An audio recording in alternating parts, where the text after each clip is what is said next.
Really, the only time that I come over here is there's a newer record store on Chicago, newer as in it's been around for just a handful of years, called the Permanent Records, that I frequent occasionally because it was run by some people from Columbia, Missouri, who were there back when I was in college, and they came up here and have a nice little record store there. I'm starting to see some more bars and restaurants pop up on Chicago. Yeah, it's not still a street that has quite a few empty storefronts, but you'll see over to the left this bar called High Dive, which is a nice place, good food, and then you got Cleo's to the right. Mm-hmm.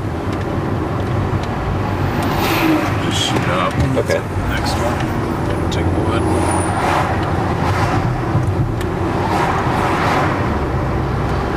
Starting to see some new development back there. The building on the right-hand side was new construction. right, but then you have, places like this that are lots of garages and these 1-2-story commercial and industrial buildings that just kind of look kind of boarded up.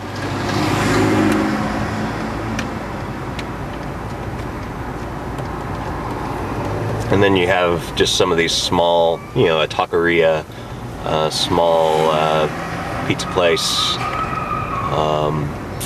a bakery. Place with the horse, is that like a Western wear? Yeah, place? it's actually got a that, great selection of jeans. Yeah, I know that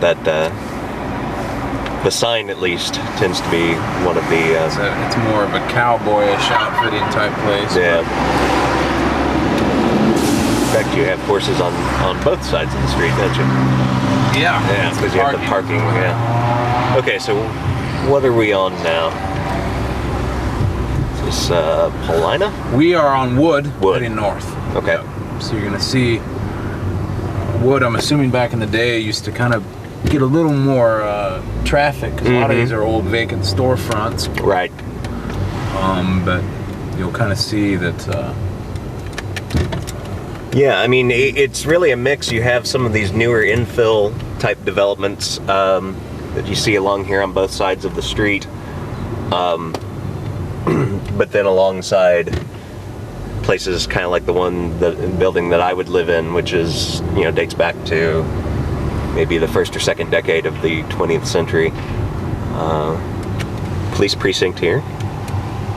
Always nice to know. Yeah. But yeah, over here, you'll have maybe an old 3-flat right next to a brand new one, or a 6-flat.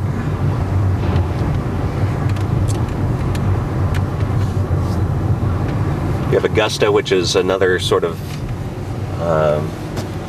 secondary artery here, not as big of a street as your bordering streets. But convenient, but nonetheless. convenient, Having the bike path is very nice. It's a nice alternative to Division in Chicago, which can often be too busy. There's a lot more residential here on this street.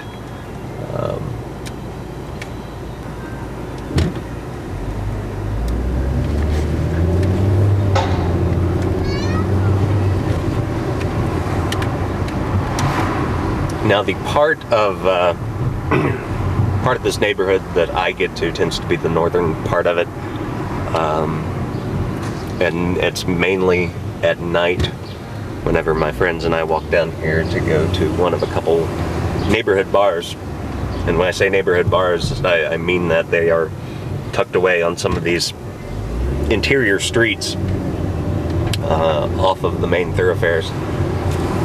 Both of them are on Thomas, I believe.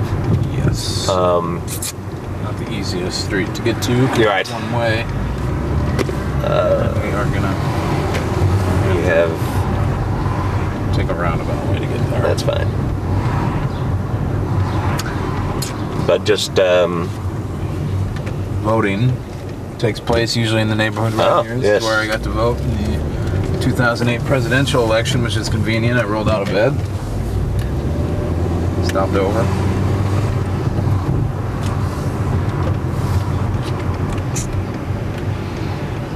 Yeah, say that Come on, buddy.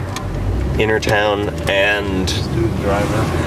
Cab driver. Whatever. Innertown, go down Walcott and Happy Village are the two places that I tend to frequent the most. They are convenient and good, And cheap. and cheap. And the The thing people don't realize is Happy Village has one of the quaintest beer gardens in the city. You can't right, really see it when you walk by, and it's kind of it's also a peculiar one because it literally looks like it's a setup of a backyard wedding.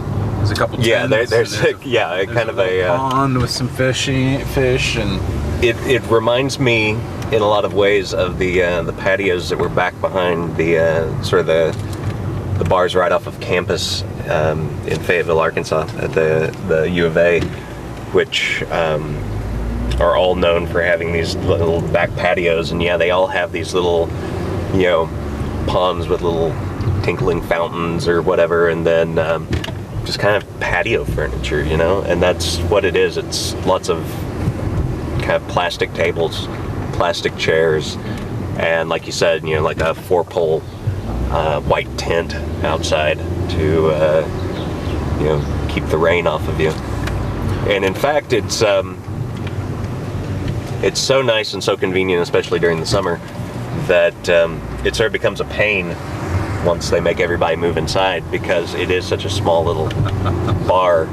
Everybody, it's sort of a war of attrition if you're planning on staying, because everybody crams in there and kind of waits to see who will stay and who will go, and for the next 30 minutes or so can be very uncomfortable. It's also a place that is well known for having a ping pong table, and a couple of them actually, and some people take that very seriously.